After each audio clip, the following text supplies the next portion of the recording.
Jadi Rasulullah SAW menjelaskan yang halal itu sudah jelas, yang haram sudah jelas. Sudah dijelaskan, sebagian diperinci dengan jenisnya, sebagian disebutkan sifat-sifatnya secara global. Wa bainahuma, kemudian di antara halal yang sudah jelas dan haram yang sudah jelas, umurun, ada hal-hal mustabihatun yang samar-samar, istilahnya subhat.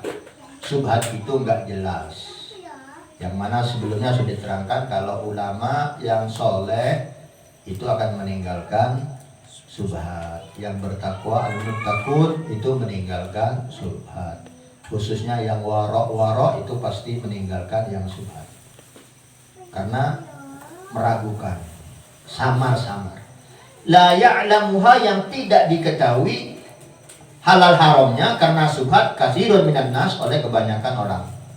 Maksudnya kebanyakan orang tidak paham ini halal apa haram.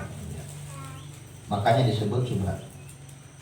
Famanittaqas subhat, maka orang yang menjauhi, hati-hati menjauhi yang subhat, faqad istabra ali irdihi wa dinihi, maka ia berarti telah membersihkan kehormatannya dan agamanya.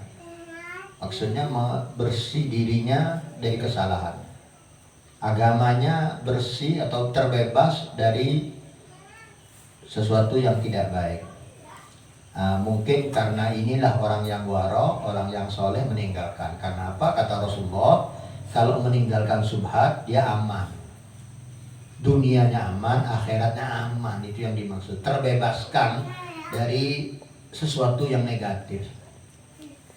Waman waqa'a fi subhat, tapi orang yang terjerumus melakukan yang subhat, mengerjakan transaksi subhat atau memakan makanan yang masih subhat, waqa'al haram, orang itu sama dengan terjerumus pada yang haram.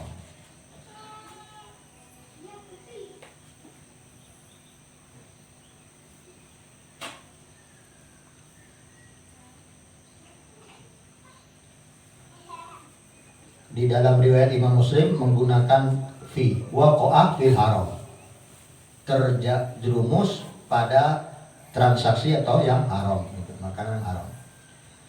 Nah, jadi kalau subhat itu bahaya, nabrak batasan namanya. Nabi memberikan perumpamaan, karra'i yar'a haulal hima, seperti orang yang mengembala hewan ternak.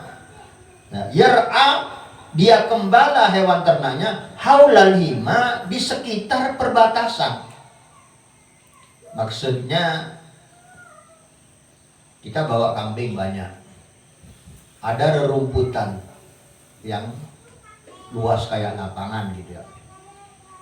Tapi dia bukan mengembala kambingnya di tengah-tengah atau di lahan yang jauh dari batasan. Batasan di sini maksudnya ada tanaman yang tidak boleh dimakan oleh hewan. Maksudnya milik orang. Mungkin orang itu lagi namen cabai, mungkin orang lagi namen apa, bibit-bibit gitu.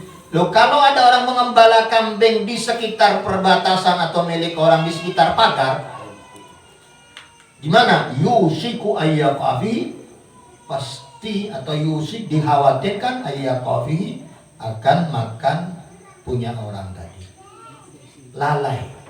Kalau kita membala kambing di dekatnya tanaman orang, entah itu bunga, entah itu mungkin kayak cabai, kayak apa, nah itu bahaya. Kita lengah sedikit, kambing itu hanya beberapa menit saja, tahu-tahu sudah makan tanaman orang. Nabrak batasan, nabrak pagarnya orang. Nah, begitu juga kita yang sembarangan. Antara ini halal, ini haram. Yang tengah-tengah ini yang subhat. Dan ini kita harus hati-hati. Karena kalau kita di posisi tengah ini, jangan-jangan mepet ke haram nanti. Terjerumusnya ke haram. Kalau anda akan halal, ya nggak apa-apa. Kita juga selamat.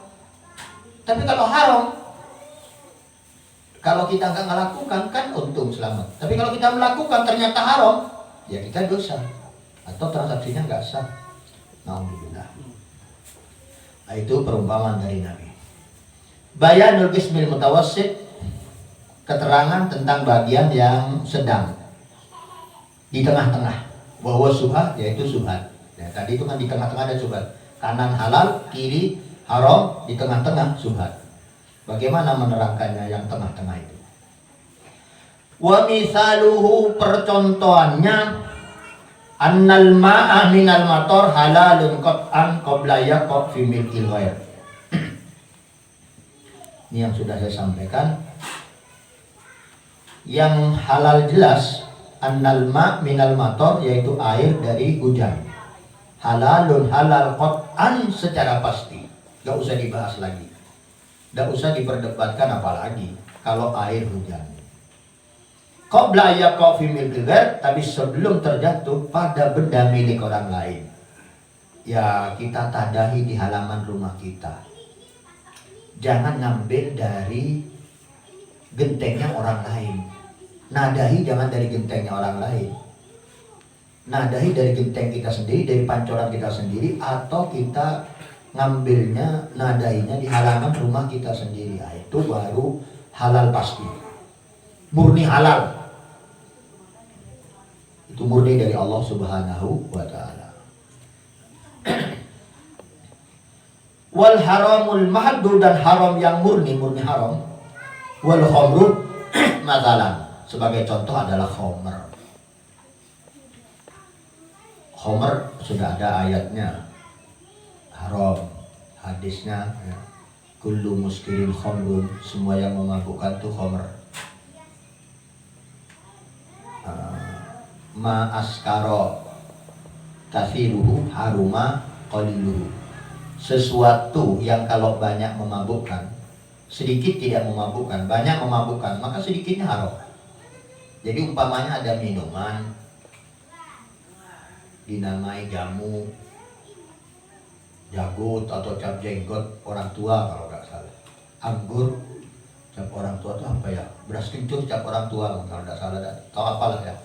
Pokoknya itu di beberapa di Indonesia dulu pernah Pamekasan dan Gresik kalau salah bikin perda haram itu.